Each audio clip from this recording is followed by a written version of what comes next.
আসসালামু আলাইকুম। আউযু বিল্লাহি মিনাশ শাইতানির রাজীম।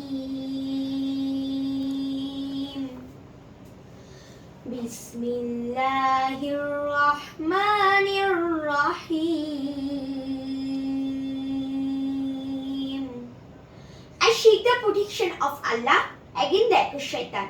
I begin in the name of Allah, the most merciful and the most beneficent. Praise be to Allah. John Kazan Jabershigo Jairushin, Harnibi Irumush Sarago Sumnita.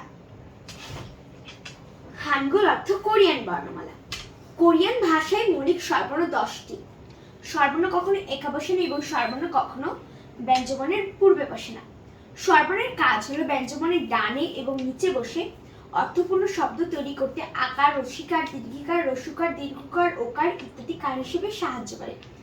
এগুলো হচ্ছে আপনি এখানে যে শিখবেন। মৌলিক স্বরবর্ণ মোট 10টি।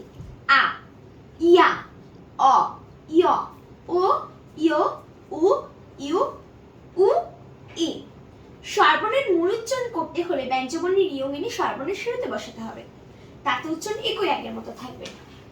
এগুলো কিন্তু স্বরবর্ণ, হ্যাঁ, কিন্তু এগুলো স্বরবর্ণ না, এগুলো হচ্ছে আকার রসিকার। এই আকার রসিকার গুলোকে যদি আমরা স্বরবর্ণ বানাতে চাই তাহলে এটা হলো ব্যঞ্জনবর্ণ, এটা হলো ব্যঞ্জনবর্ণের ইয়ং। এই ব্যঞ্জনবর্ণের ইয়ংটা এনে হচ্ছে স্বরবর্ণের শুরুতে বসাতে হবে। তাতে কিন্তু উচ্চারণ একই আগের মতো থাকবে বলতে যদি এটা স্বরবর্ণ থাকে তাও এটার উচ্চারণ আ, ইয়া, অ, ইয় থাকবে। যদি এটা মানে আকার রসিকার থাকে তাও এটার উচ্চারণ আ, ইয়া, অ, ইয়ই থাকবে। সো যদি এটার তে হচ্ছে ইয়ং বসাই পূর্বে তাহলে সেটা হবে স্বরবর্ণ, আর যদি ওটার পূর্বে ইয়ং না বসাই তাহলে ওটা হবে আকার রসিকার। এখানে যেটা বলা হয়েছে স্বরবর্ণ কখনো একাবসনে এবং স্বরবর্ণ কখনো ব্যঞ্জনবর্ণের পূর্বে বসে না। আচ্ছা, স্বরবর্ণ যদি ব্যঞ্জনবর্ণের পূর্বে বসেও তাও কখনো কি আকার রসিকার ব্যঞ্জনবর্ণের পূর্বে কখনো কি বসতে দেখেছেন? না। তো এখন যদি এটা আকার রসিকার মানে এই স্বরবর্ণটা যদি ব্যঞ্জনবর্ণের পূর্বে বসে তার পূর্বে একটা ইয়ং থাকবে, তো ইয়ংটা নিজেও তো একটা ব্যঞ্জনবর্ণ। তাই এখানে বলা হয়েছে যে স্বরবর্ণ কখনো একাবসনে এবং স্বরবর্ণ কখনো ব্যঞ্জনবর্ণের পূর্বে বসে না। তো এখানে লিখে দেখানো হয়েছে আর কি। তো আ, ইয়া, অ, ইয়, ও, ইয়, উ, ইউ, উ, ই। ব্যঞ্জনবর্ণের ডানে বসে 5টি। আ, ইয়া, অ, ইয়, ই। এবং ব্যঞ্জনবর্ণের নিচে বসে 5টি। ও, ইয়, উ, ইউ, উ।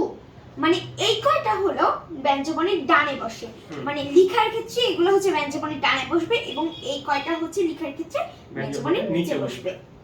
আর এখানে হচ্ছে সেগুলোকেই আবার ইয়ং দিয়ে দেখানো হয়েছে। ব্যতিক্রম উচ্চারণ উ, উপরের দাঁত এবং নিচের মাড়ি চেপে উচ্চারণ হবে। এই তো দেখেন এখানেও একটা উ আছে, এখানেও একটা উ আছে। এখন এই উটা হলো উপরের দাঁত এবং নিচের মাড়ি চেপে উচ্চারণ হবে উ, আর এই উটা হচ্ছে জাস্ট নরমাল উ।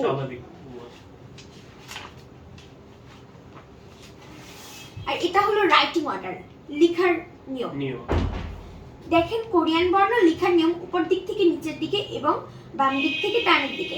এখানে কিন্তু একটা ডান দিক থেকে বাম দিকে নেই, সবই কিন্তু বাম দিক থেকে ডানের দিকে এবং উপর দিক থেকে নিচের দিকে। এগুলো হলো কোরিয়ান মৌলিক ব্যঞ্জনবর্ণ। কোরিয়ান মৌলিক ব্যঞ্জনবর্ণ 14টি। গিয়ক, নিউ, দিগুত, রিউল, মিউ, বিউ, শিউত, ইউ, জিউত, ছুত, খিউক, থিউত, ফিউ, হিউত। এখানে হচ্ছে ছিউত, খিউক, থিউত, ফিউকটা হচ্ছে মানে শব্দের শুরুতে বসলে ডাবলের মতো উচ্চারণ। এই তো দেখেন এখানে লেখা আছে ছিউত, খিউক, থিউত, ফিউক। এই 4টি ডাবলের মতো উচ্চারণ হতে দেখা যায়। ছিউত, খিউক, থিউত, ফিউক যদি শব্দের শুরুতে থাকে তাহলে বাতাসের ঝাপটা যুক্ত করে উচ্চারণ করব। ছিউত, খিউক, থিউত, ফিউক যদি দুই স্বরবর্ণের মাঝে থাকে তাহলে ডাবল উচ্চারণ করব। ছিউত, খিউক, থিউত, ফিউক যদি ভাচ্ছিম আকারে থাকে তাহলে ছিউতকে ত, খিউককে ক, থিউতকে ত এবং ফিউককে প উচ্চারণ করব। ভাচ্ছিম আমরা পরবর্তীতে শিখব। এখন ভাচ্ছিমটি একটু জাস্ট বলে দিই কি ভাচ্ছিমটা হলো। দেখেন এখানে যে এই তো এখানে নিউন লেখা লেখা আছে নিউনের নিচে যে একটা নিউন আছে না, একটু এখানে নিউন আছে, এটাই হচ্ছে ভাচ্ছিম। তো এই কয়টাও যদি মানে ভাচ্ছিম আকারে বসে তাহলে আমরা ছিউতকে ত, খিউকে ক, থিউতকে ত এবং ফিউকে প উচ্চারণ করব। আর দেখেন এখানে হচ্ছে গিয়ক আর শিয়ত ছাড়া সবগুলো কিন্তু উ দিয়ে উচ্চারণ হয়েছে, আর জাস্ট গিয়কটাই গিয়ক আর শিয়তটাই শিয়ত উচ্চারণ হয়েছে। আর এগুলো হচ্ছে রাইটিং অর্ডার। একটু এগুলো হচ্ছে কোরিয়ান যুক্ত ব্যঞ্জনবর্ণ।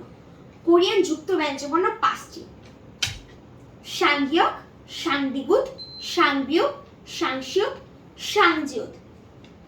এগুলো হলো যুক্ত ব্যঞ্জনবর্ণ কোরিয়ান। এগুলো হলো কোরিয়ান যুক্ত স্বরবর্ণ। এ কোরিয়ান যুক্ত স্বরবর্ণ হচ্ছে 11টি: এ, ইয়ে, এ, ইয়ে, ওয়া, ওয়ে, ওয়ে, ওয়া, ওয়ে, উই, উই। দেখেন এখানেও কিন্তু ওই তো স্বরবর্ণের উ এর মতো কিন্তু ব্যতিক্রম উচ্চারণ আসছে। এখানে উই, এটাও উই, এটাও উই, জাস্ট এই যে যেটা এই উই সেটাকে উপরের দাঁত এবং নিচের মাড়ি চেপে উচ্চারণ হবে উই, আর যেটা এমনিতে এ উই সেটা হচ্ছে নরমালি উচ্চারণ হবে উই। এখানে হচ্ছে লেখার নিয়ম দেওয়া হয়েছে, আর এখানে সবগুলো একবার করে দেখানো হচ্ছে। তো আ, ইয়া, অ, য়, ও, ইয়, উ, ইউ, উ, ই। গিয়ক, নিউন, দিগুদ, রিউই, মিউ, বিউ, শিয়ত, ইউং, জিউত, ছুক, হিউক, থিউত, ফিউ, হিউত। এ, ইয়ে, এ, ইয়ে, ওয়া, ওয়ে, ওয়ে, ওয়া, ওয়ে, উই, উই।